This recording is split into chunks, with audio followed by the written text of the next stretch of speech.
Good afternoon, Lisa. Good afternoon, Andrew. Doctor Who and the CD Dooms. Part 6. Part 6. Not like CD rolls or No. like crusty cobs. But the first thing I wrote down was Gert Big Krynoid, Oh, right, okay, yeah. which is what we would have called it in the West Country. Okay. Because there's the Krynoid, and there's the Big Krynoid, and now there's the Gert Big Krynoid. Big Krynoid, okay. Which is what it is. Gert meaning great, Yes. for those people Who don't speak Dorset. who don't speak Dorset. But to me, utterly convincing as a kid, Yeah. and the CSO for its time is It's- really yeah, it very, very good. Yeah, it's not, there's no edge there, is There's there? no edge. So, no, edge is an edge. Edge is an edge. You know, what's he say? He says an edge is an edge. But 11.5 million people Yeah. ending this serial on a high, and I think that's sort of an indication of just how sort of memorable this one is. Yes. I like the letter the production team got complaining this is more like a thriller, Yes. and I put yes, and quite right too. Yeah. Doctor Who's format is flexible. Because I just remember, the sheer power of the episodes around sort of season 13 and 14. Yeah. Bear in mind I would have been 7 when this episode went out. Yeah. Just the right age to be both scared yet transfixed by Yes. Doctor Who. Yeah. And this is one of those stories that delivers. I put the laser gun. Not convinced about that. No. Yeah, I said it does look a bit makeshift with its big sort of lens on the front, and I can imagine Perhaps it's experimental. it probably is. Yeah. Yeah, I mean yes, I think it is. It's interesting design, though the fact that it's got a big square thing on the front that presumably sort of amplifies the beam. I can imagine you having to get like your lens cleaner out and squirt it on it and rub it down with a special cloth every now and then. Yes, because it gets grubby. Because it get all covered in cack. Yeah. But this whole episode is about the giant Krynoid, and I do remember having nightmares about the giant Krynoid, especially. Oh, okay. Because there's that kid that said the vegetable man gave her a nightmare. Yeah. But I never really had dreams about Daleks, not No. really. But the idea that something like the Krynoid could be on the horizon, and I imagine it sort of being a long way away, but still being able to reach out tentacles and get you. Yeah. And that's what scared me, that you could be a mile away and it could still get you. Yeah. That was more than the idea of a bloke who was a bit green in your bedroom, That wasn't that at all. Yeah. Okay. So it's the giant stage Krynoid that really sort of got to me. I like that line, Krynoid on the outside, and it, years later it does just remind me of Klingons on the starboard bow, but yeah. And I put Dougie Camfield's Army Pulley Yes. and Graham Harper's one outranking him. Yeah. 'Cause- You had to swap with him, Because didn't we you? haven't really said about Graham Harper, No, have Graham we? Harper's his sort of production assistant, isn't he, on this? That's right. His And sort of second in command. yeah, and I don't know I've ever really said to Graham Harper about the sort of effect that this story's No, had probably on me. not. No. I mean, we've met him to talk to a few times, Yeah, haven't we? yeah. He's always been lovely. He's an absolutely lovely man. But if we were ever to meet him, I would buy him a drink for the Seeds of Doom alone. I mean, I know he's brilliant later on when he does become a director. Yeah. But he learnt from the best, didn't he? But So. under Douglas, that's your best training, isn't Yeah. it? Yeah. So Yeah. it's just a great team working on this story, both in front of and behind the camera. So let's not forget anybody that worked on this. Everybody's wonderful. And the thing about in the script, Chase is going to put the defoliant down the sink, and I did wonder about that because where would it go? Right. Yeah. Now, bear in mind, this is an old Dorset house. Yes. Yeah. And old Dorset houses don't tend to be connected to mains drainage. No, so it sort of go into the It ground. would go into a soakaway. Yeah. You'd have a big tank which you probably have to empty every sort of 6 months or every year of all your waste stuff. So if Harrison Chase is just putting it down the sink, it's going to end up in his soak away and kill all the grass off that's around it anyway. So it's not really a... Perhaps that's why it's not done in the end. Yeah. Well, no, I honestly don't think they'd have thought about that. No, they probably didn't. Because, no. you know, you try to explain to people who haven't got mains drainage, they just look at you all funny. But But yeah, more fantastic model shots. Yeah. And they really do pull these off. And the whole thing about the ceiling giving way, let's stop and think about it a minute. So the Krynoid is on the whole of the upper story of the house. So it's covering the whole of the next floor. Yeah. Because it's pushing its way And down. they don't really make too much of that. On that. No. The idea that maybe you'd sort of go upstairs and there'd be all this stuff coming down the stairs as well. So I said, so much for guided tours, you know, because, you know, we've been on guided tours. A guided tour. Well, it wasn't even a guided tour. We went just sort of wandered. The lady told us some stuff. Where to go. And we wandered around a bit longer. Yeah. Did we go upstairs? Yes. Right, so we've been where the Krynoid would have been. No. That house. It looks a lot bigger on there than it actually is. It's quite a small house, really, for... And I like the fact that Harrison Chase has got modern square light switches. Did you notice? All right, no. On the wall of the crusher room, there's two of those square white plastic ones, like what we've got over there. Okay. Because in our house we had big round Bakelite ones. What, clonky ones? Well, big clonky switches, but they were sort of dark brown as well. They weren't modern white ones, So he's very forward thinking. And I said, that's an awkward way to shift a couple of planks.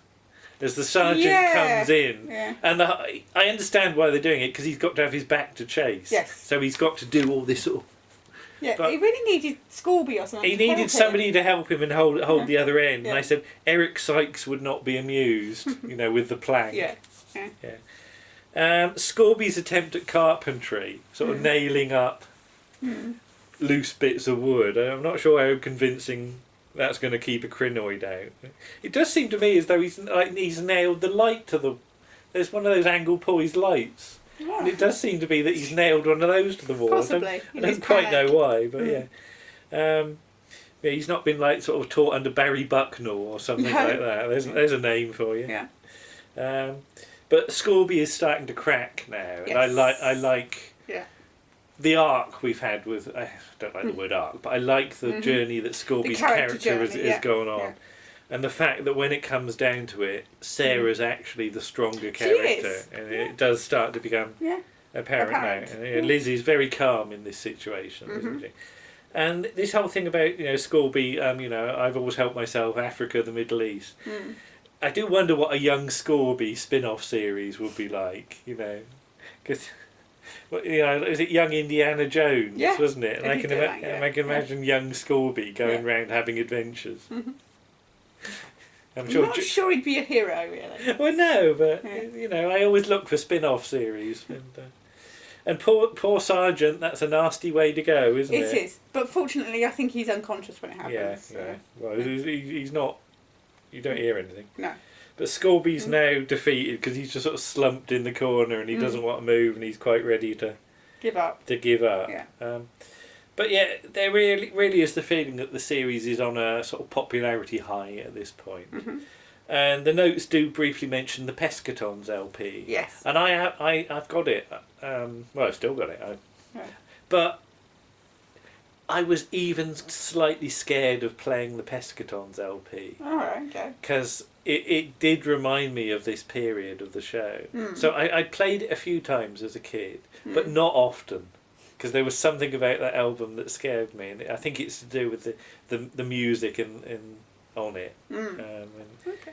Yeah, I mean, we can talk about the Pescatons on another occasion. And then Scorby runs for it.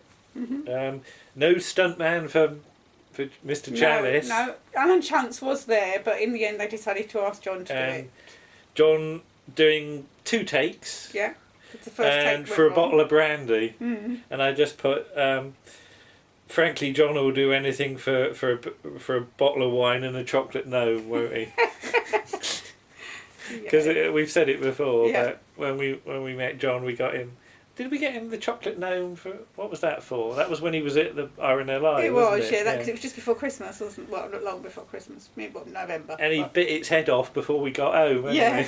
Got It fell into his mouth. we got a picture. Yeah. It's had an The accident. gnome's had an accident. Yeah. Because we got that in Sainsbury's, We didn't did, we? yeah. Yeah. You said about this is the clip that John shows on his show, though, and Yes, for some on his reason one-man show, people yeah. slightly laugh at it. They do. And I don't They see. do. I honestly don't see why. But then you have watched it as a child and Yeah. been scared by it, I suppose. Maybe if you but- take it out of context. It's. I mean, because I it's don't a know. little. Yeah, because it's all the plants and. Yeah. And, yeah. People laugh at stuff. People But are people are silly dim, yeah. sometimes. Yeah. And I just put fantastic model shot of the Krynoid on the house flailing away. Yeah. It's the wider shot really, just the house with the Krynoid, and Yeah. that's the source of my nightmares. I think. You know, even the camera, though the camera's a long way away, it's like the tentacles are still possibly coming out the telly at you.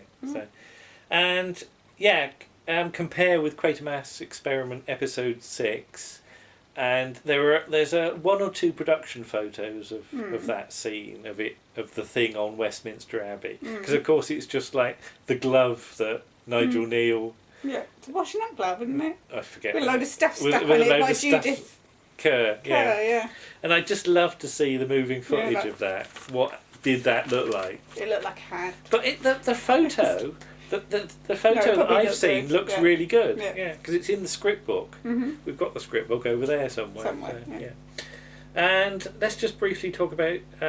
Although this is Douglas's last episode Yes. as director for Doctor Who, and you know it's a shame, but it's interesting because with Graham Williams coming in, you know, for season 15, would Graham necessarily have even asked Douglas to come might back? not, I don't know, because it's that thing about a producer always has his own circle of Yeah, directors. of people to ask. So I generally don't know whether there's a Graham Williams Douglas Camfield connection. No. I don't know. No. Don't know.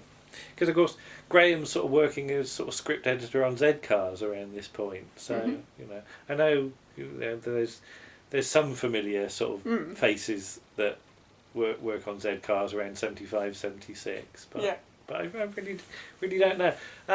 But then there's his idea for the Foreign Legion story, Yes, he had a bit of a obsession with Foreign Legion. which of didn't course he? leads on to Beaujess. To Beaujess later on, yeah. But yeah, the idea of killing off Sarah, Yes. yeah, perhaps in some way, and although it's his idea, I don't think they'd have even gone through No. with it, because yeah, No. the idea of me as a kid watching Sarah, you know, have a story in which she's killed off would have been horrible. It Yeah, would. It would. and so I mean, it's. but just as well they didn't go with Yeah. that. Yeah, I think as well because Sarah is very much your an audience reference. Yeah, your big point, sister. Your big sister. Yeah. And to see her killed off, I think would have been very traumatic Yeah. for a lot of children. But then I suppose it was with Adric. You were just a bit older, yeah, and he was a boy. yeah. Didn't mind about Adric. I don't remember being that upset, to be honest. No, about Adric, I didn't but- think you did, but. Chase is dialed down in this episode. The Krynoid is the big threat, Yeah. but he's still very, very Oh, creepy God, he when he is, has yeah. these scenes. Yeah. Sort of, you know. The scene with Sarah's Yeah. very frightening. I said, good job. There's a radio system in the lab with the with the doctor. He just happens to be able to communicate. That was lucky. And of course, before mobile phones. Yeah, yeah. I've said this before. Yeah.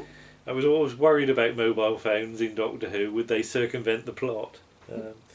But, and of course, I like the thing that Tom's not very concerned with his own safety. No.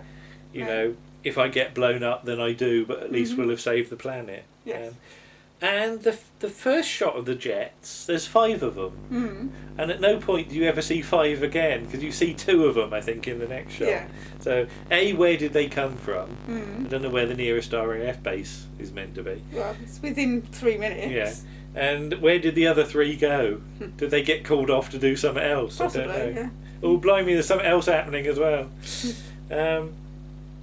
But when Sarah's in the crusher and the end of it lifts up, Because it's shiny, it reflects all the studio lights. Oh, right. And I thought, oh, Harrison Chase has got a big lighting bill because it's very, very bright in there. But yeah, the fight scene I always think is very real because it's so messy. Yeah. That there's no sort of, stage sort of sock. No. Any of that Sweeney stuff. It's all sort of. It's just struggling and scrabbling around. Yeah, and to me that's much realer than any sort of choreographed thing. So yeah, and very nasty scream. Yeah. Because the way it cuts off. Yes. Ah, yeah. And it's a nice way of doing it. The fact that you just see the Doctor's reaction. Yeah, and that he pulls his glove off. Yeah. And that's you can't. And the doctor is horrified because he's saying to Sarah, "He tried to pull me in. He tried to pull me in. I tried to save him." You do think the Doctor's very affected by that. Yes. Yeah. And I just point, calm down, Dougie. You can't have blood all over the rollers. No, he wanted the sound crunching of crunching bones and blood. Douglas. At like 5:45. Bad Douglas. But I can see why. It's that sort of enthusiasm for the scene when you're shooting it. Yeah, make it more real. Could we do it? Could we do this? No, you really can't. He just goes, no. No. And I don't think it's a cop out that the RAF have to save the day. I like the idea that there's some situations that the Doctor can't get out without a lot of help. Unfortunately, sometimes you have to blow things up. Yeah. So the Doctor shouldn't be able to just wave a magic wand. It should be a struggle. Yeah. And I think this is a struggle. This is a struggle to win. That steam pipe's very bendy when he. I don't know, but and I just point, no, not a giant Dougal production notes. We've done this before, but no, it's not a giant Dougal as well. The only slightly thing that you do notice is the slightly thing with the model is when a bit of the model masonry comes away, and it's a very clean break with you can see the clean white bit of the model underneath, but I didn't notice that at the time. And I just put kablooey as you get another fantastic explosion. Yeah, because there's bits everywhere. There's bits of tentacles flying at the camera, and And sometimes you really can't beat a proper model shot. No, no matter how good CGI gets. Yeah. It's the sheer messiness of it that bits are going everywhere. You could never do all of that in CGI. No. Because it's that thing that. What was the episode of what's the Morph spin-off that was Endeavour, on recently? When the bit hit the camera. Yeah. That was completely coincidental. When they do their Space 1999 type explosion and a bit of stuff just flies straight into the camera lens and bounces back out. Yeah. And that wasn't planned, but it happened and it looks brilliant. So, at least people are still doing proper model explosions. So, hurrah. So, hello, Andrew T. Smith. Yes, hello. I like the idea that the Cook family got a postcard saying it's a bad time of the year to be homeless. Yes. I wonder if they still got that postcard. Possibly. Hello, anybody from the Cook family that's watching. The Intergalactic Floral Society. We used to have flower shows in our village, so I can imagine what the Intergalactic Floral Society might be like. People having unusually shaped vegetables and things like that. And missed opportunity with Sir Colin not coming along for the ride. I know he says my wife's expecting me home for tea, but it is a time machine for God's sake. I would love to think that there's a season 13, 14 in the gap somewhere. There's a couple of Sir Colin's adventures. That's one for Big Finish. Yeah. The problem is at this point the Doctor hasn't. Oh yeah, he does get to the Antarctic, but he hasn't got as much control over the TARDIS as he will later come to have. And of course, the TARDIS now falls apart as it just falls apart on Liz Sladen. So there's a new one box for next series. And I was putting, go inside, Liz. It's a bit nippy in that costume. Yeah. With her beach ball and all that. Although, as people have pointed out, you forgot to cancel the coordinate program. Well, they never went to No. Antarctica Well, in it's obvious. I think the idea is that they were going to go in the TARDIS, and then decided against it, and the coordinates program was in there, but it was never actually used. Yeah, that's the thing. That's what I'm getting there is a infotext. version of the script that sort of, but it's really messy. The explanation. It is. That's the thing. Yeah, it's so too long, so. for what is a pedantic point, Yeah. and what is only a 30-second scene. Yes. You know, it would have dragged it out too long to go through it. Yeah.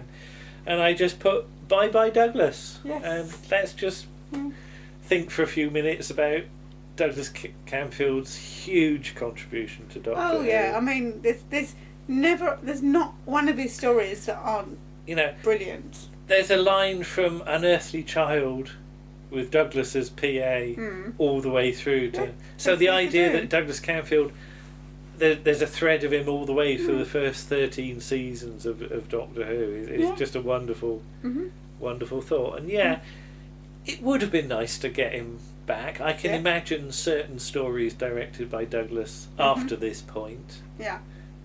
But he goes on to do other things, and you can't be precious about just keeping him on Doctor Who, because inevitably it was a bit of a strain on him to to do, and I can understand the decision of not to do any more. Yeah.